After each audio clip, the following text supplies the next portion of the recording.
Right now, the number of mysterious objects spotted in the skies keeps growing. And as we've been seeing and hearing, there have now been several drone sightings over our state. Yeah, lawmakers are asking questions, but there are still so many unknowns.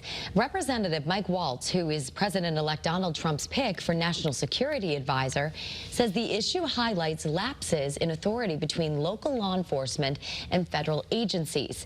State Senator Tony Hwang says that we need answers from the federal government about what to do.